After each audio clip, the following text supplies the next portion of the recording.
సామాన్యులకు అందుబాటులో ఉండేలా కార్వాన్ పర్యాటకం ఉండాలని టూరిజం కాన్క్లేవ్ నిర్వాహకులకు సీఎం చంద్రబాబు సూచించారు. శుక్రవారం విజయవాడలోని ఒక హోటల్లో జిఎఫ్ఎస్టీ టూరిజం కాన్క్లేవ్ జరిగింది. ఈ సదస్సుకు సీఎం నాయుడు ముఖ్య అతిథిగా హాజరయ్యారు. I wanted to seek Baba Ramdev Guruji's blessings. Andhra Pradesh will be future destination for wellness and happiness. My goal is wealthy, healthy, happy Andhra Pradesh. That is the goal I have kept. I can create wealth through my economic policies.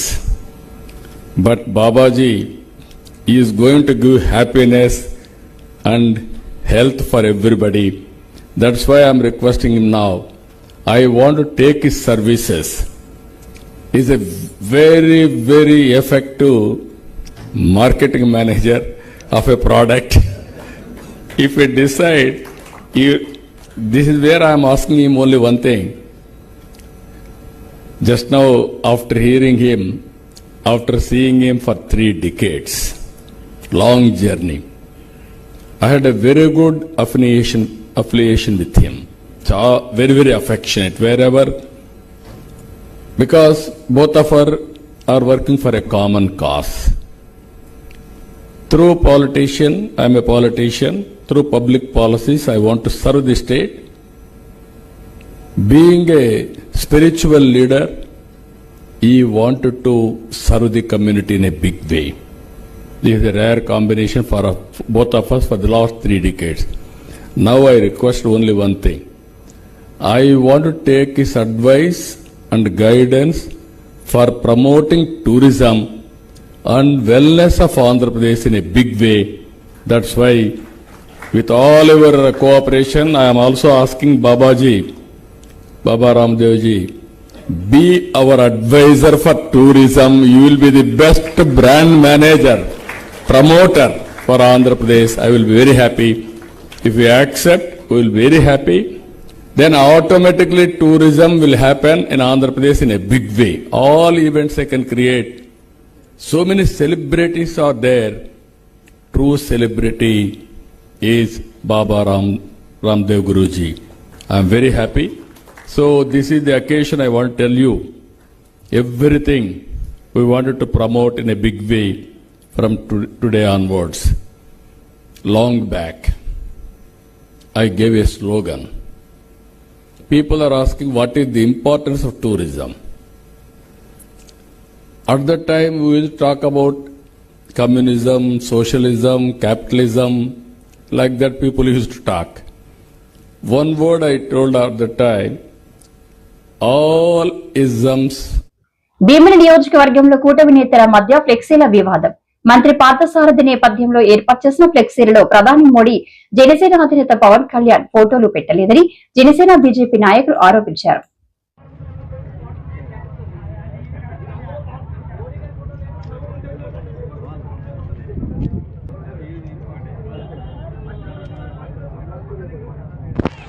వీళ్ళు మొగ్గలు ఉన్నాయంటే వీళ్ళు domination చేసేది ఉండవు.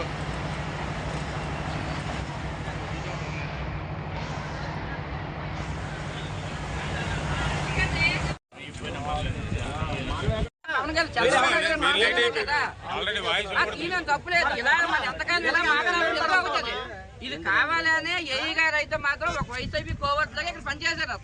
అతను AE గారు వేసారు అంటున్నారు కాబట్టి ఓటు మీద ఉన్న టీడీపీ, జనసేన, బీజేపీ వాళ్ళకి ఇబ్బంది పెట్టడానికి, గొడవలు పెట్టడానికి ఫ్లెక్స్ చేశారండి.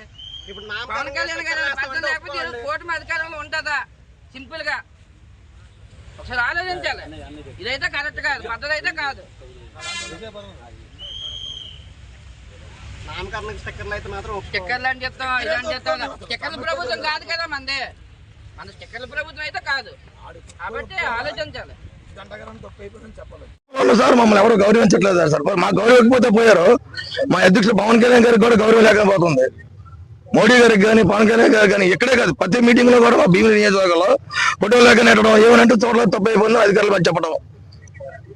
మరి ఇక మరి ఎందుకు కూటమిలో ఉన్నామో లేదో మాకే తెలియట్లేదు. ఏమంటే అధికారులు మరి చూసేస్తారు వీళ్ళందరూ కలిసి.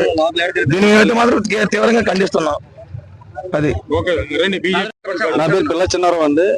ఆనందపురం బీజేపీ మండల ప్రెసిడెంట్ సీనియర్ నాయకుడిగా ఉన్నాను. ఈ రోజు మోదీ గారికి సినిమా చూస్తే ఫ్లెక్సీలో ఫోటో లేదండి, అలాగే పవన్ కళ్యాణ్ గారి ఫోటో కూడా లేదండి. కూటమి నాయకులు ఏంటంటే పిలిచారు మీటింగ్ కి, ఎక్కడ కూడా ఫోటో కాల్ అనేది ఎక్కడ కూడా రేట్ లేదు, ఫోటో లేదండి, ఎక్కడో ఒక దగ్గర వేశారు.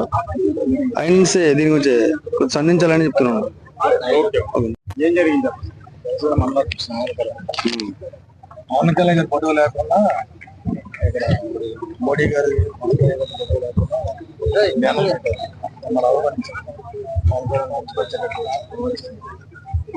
అందువల్ల మేము ఖండిస్తాం. బ్యాకెట్ చేస్తారండి meeting.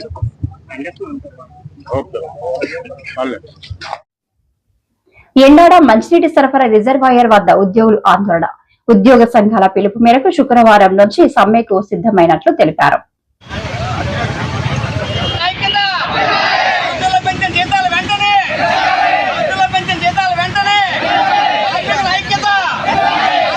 Electronic media and print మీడియాకి మరి మా కార్మికుల తరఫున విచ్చేసి ఇక మా యొక్క సమస్యలు తెలుసుకోవడానికి వచ్చిన ప్రతి ఒక్కరికి కూడా పేరు పేరున ధన్యవాదాలు తెలియజేసుకుంటున్నాం.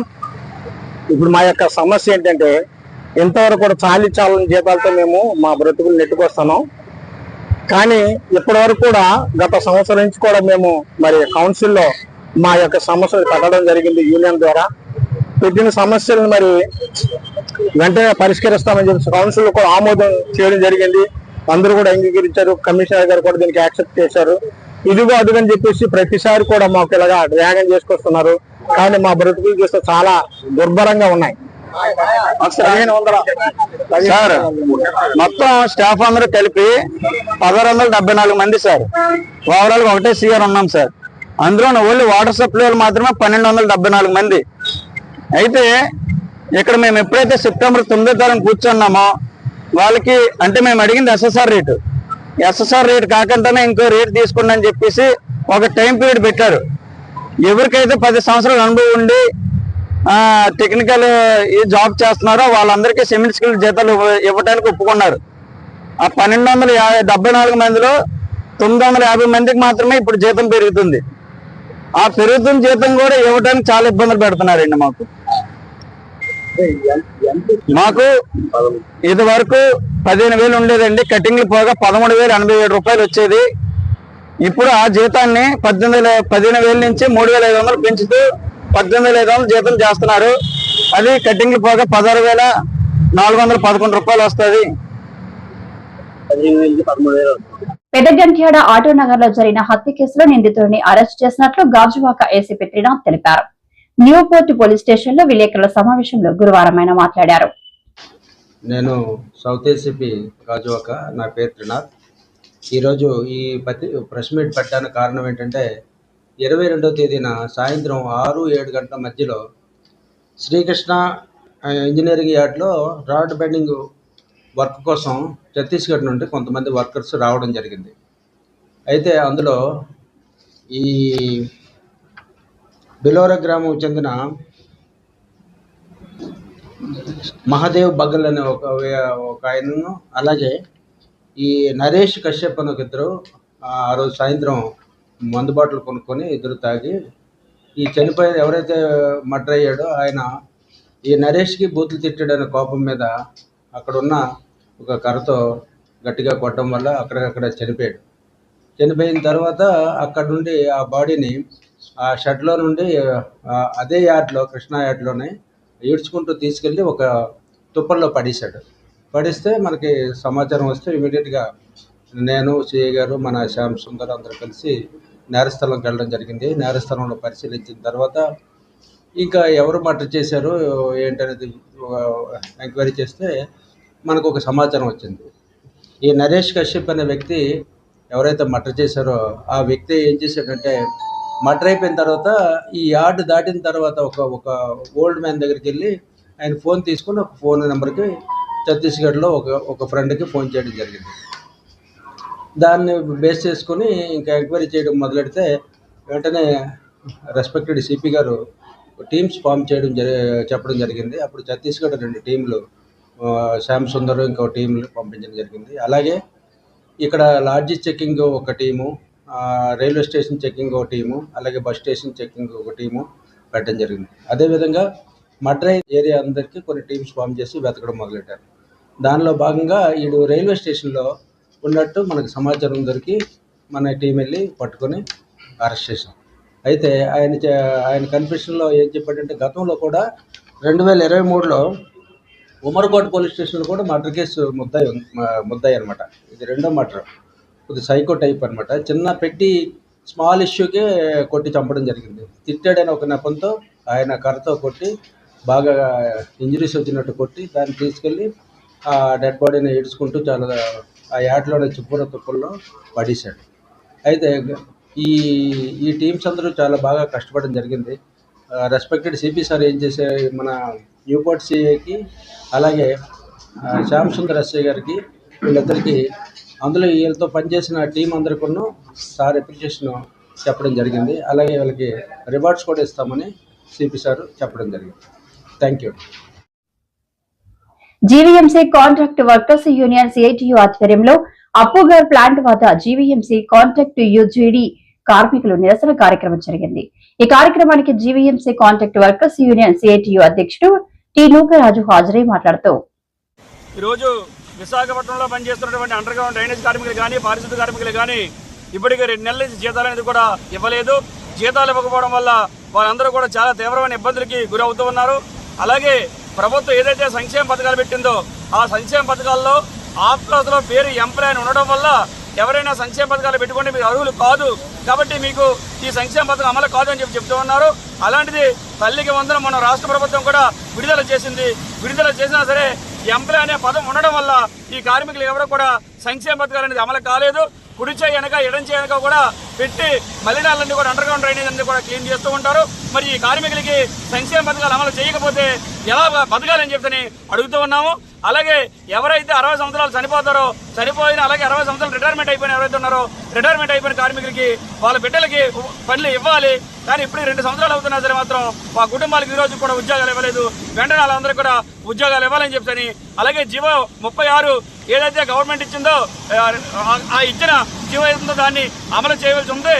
ఆ జీవో అమలు చేయడానికి ఇంకా 8 నెలల టైం పట్టింది. కాబట్టి ఆ 8 నెలల యొక్క ఏరియాలు ఏదైతుందో ఆ ఏరియాలని అండర్ గ్రౌండ్ డ్రైనేజ్ కార్మికులు కూడా వెంటనే అమలు చేయాలని చెప్పని తెలియజేస్తున్నాం. లేకపోతే మాత్రం రేపు 4వ తేదీ నాడు ఏదైతే విజయవాడలో కార్యక్రమం జరుగుతుందో దానికి కూడా కార్మికులంతా కూడా సిద్ధమై తప్పనిసరిగా కార్యక్రమానికి వెళ్తామని చెప్పని ఇక్కడ తెలియజేస్తూ ఉన్నాం. కార్మికులందరికీ వెంటనే బకాయి జీతాలు చెల్లించాలి. చెల్లించాలి. డ్రైనేజ్ కార్మికులు చనిపోయిన కార్మికులు వెంటనే ఉద్యోగాలు ఇవ్వాలి. అయిపోయిన 60 ఉద్యోగాలు ఉద్యోగాలు వెంటనే ఉద్యోగాలు ఇవ్వాలి.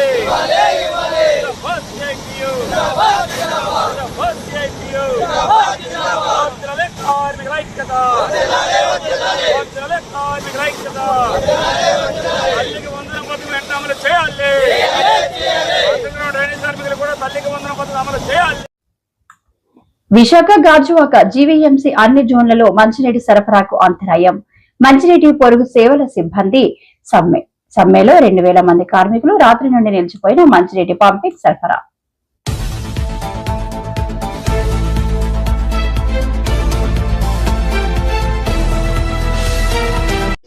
గాజువాక వాట్సాప్ ఇంజనీర్ కార్మికులుగా మేము పనిచేస్తున్నాం గత 25 సంవత్సరాలుగా.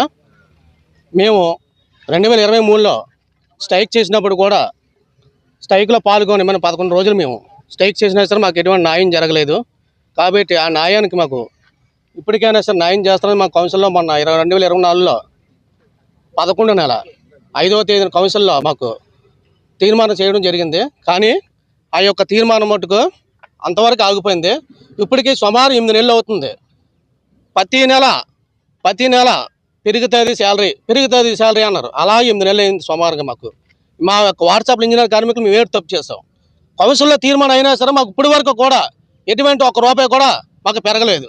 ఎందుకు పెరగలేదు అని చెప్పి మా అధికారులను నిలదీయడం వల్ల మాకు ఏదో తప్పులో ఏదో సంథింగ్ ఏదో చెప్తున్నారు. చెప్పడం వల్ల మేము అందరం చాలా ఇప్పటి వరకు ఆవేశంతో ఉన్నా కూడా మేము కట్టలు ఇచ్చేసుకుని ఉన్నాం.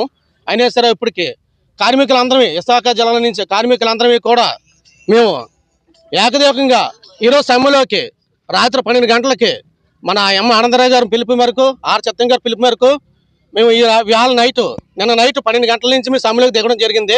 విశాఖపట్నం మొత్తం వాటర్ సప్లై అనేది బంద్ చేయడం జరిగింది. ఎవరికి కూడా విశాఖపట్నం అనేది వాటర్ లేకుండా ఉండడం వల్ల ఈ రోజు అధికారులు కూడా మమ్మల్ని పిలిచి చర్చించడం జరిగింది.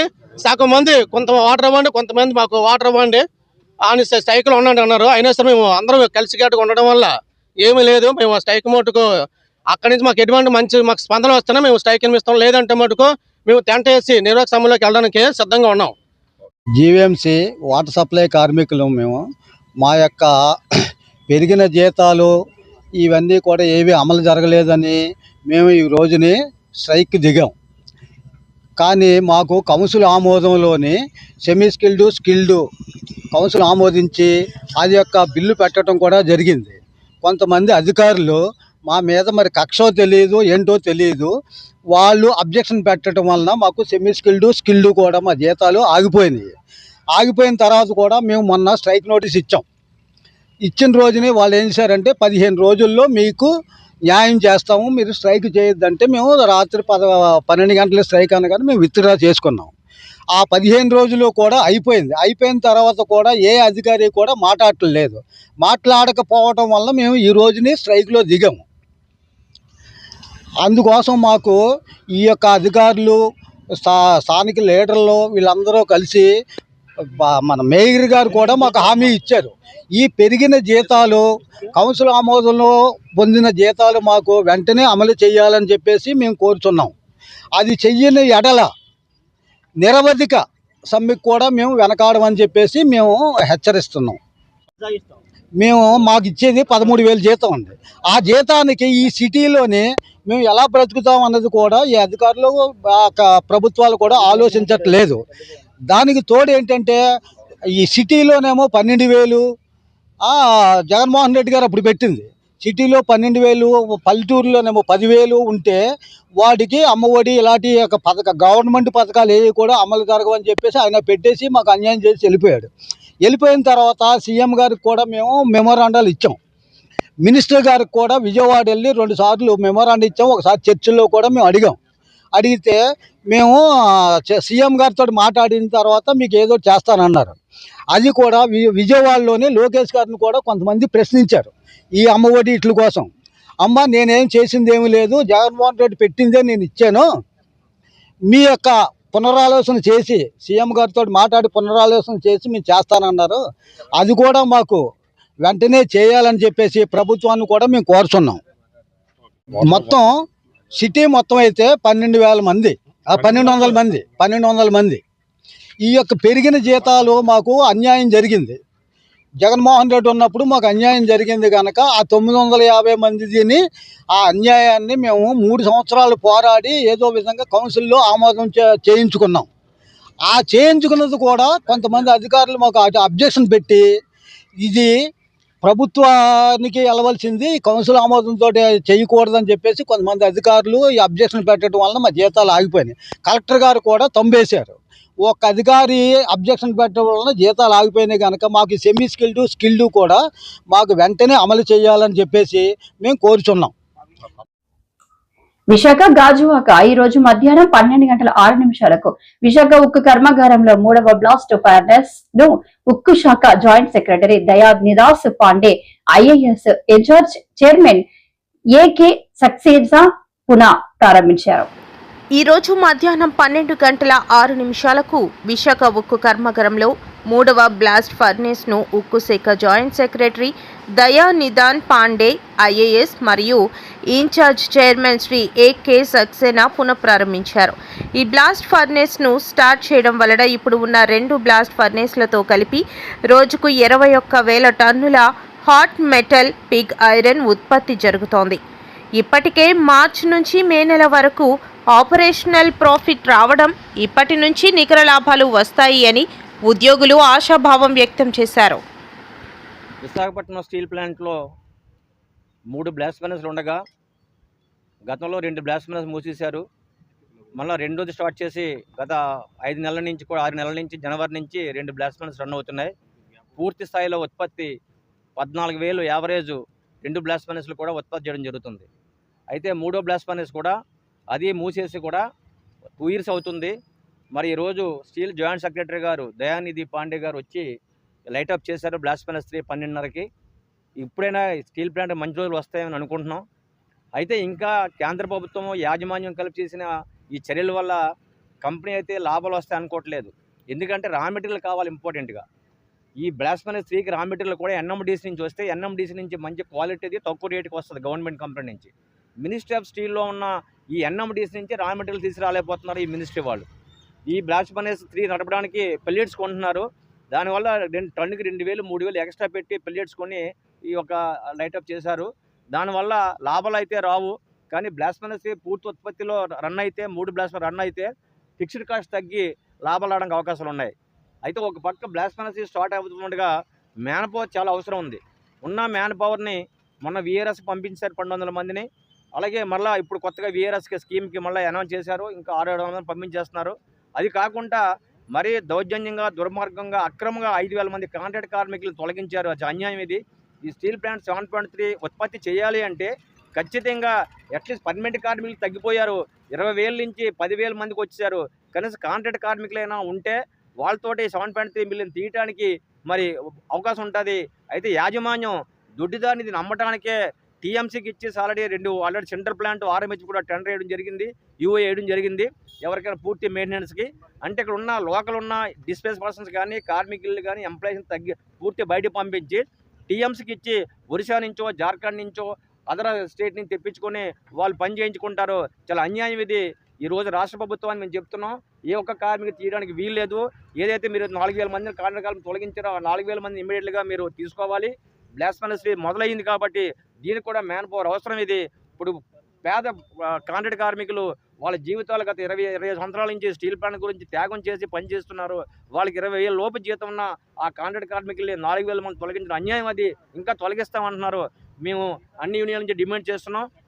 చీఫ్ మినిస్టర్తో మాట్లాడి ఎవరైతే తొలగించారో 4,000 మందిని జాయిన్ చేసుకోవాలి. అలాగే ఈరోజు బ్లాస్ట్ ఫర్నెస్ లైట్ ఆఫ్ చేయడం అనేది చాలా సంతోషదాయం. మంచి లాభాలు రావాలని ఉత్పత్తి చేయడానికి అయితే కార్మికులు సిద్ధంగా ఉన్నారు. పూర్తి స్థాయిలో ఉత్పత్తి చేస్తే 3 బ్లాస్ట్ ఫర్నెస్లు కలిపి 20,000 టన్నులు ఆటోమేటిక్ రోజుకు వస్తే ఇది కంపెనీ లాభాల్లోకి వస్తుంది. అయితే దీని రా మెటీరియల్ అనేది సెక్యూరిటీ లేదు. ఆ రా మెటీరియల్ ఎన్ఎండిసిని తీసుకురావాలని చెప్పి ఎన్ఎండిసి నుంచి మనకి అగ్రిమెంట్ ఉంది 6 నెలలకి. వాడు సరిపడగా 7.3 సరిపడగా సంవత్సరానికి 10 మిలియన్ల ఐరన్ ఓర్ సప్లై చేయాలని MOU కూడా అగ్రిమెంట్ ఉన్నప్పుడు కూడా అక్కడి నుంచి రావట్లేదు. దానికి మినిస్ట్రీ ఆఫ్ స్టీల్ అండర్లో ఉంది కాబట్టి ఖచ్చితంగా బ్లాస్ట్ ఫర్నెస్ 3 కూడా ఎన్ఎండిసి నుంచి ఐరన్ ఓర్ తీసుకురావాలని చెప్పి మేము డిమాండ్ చేస్తున్నాం.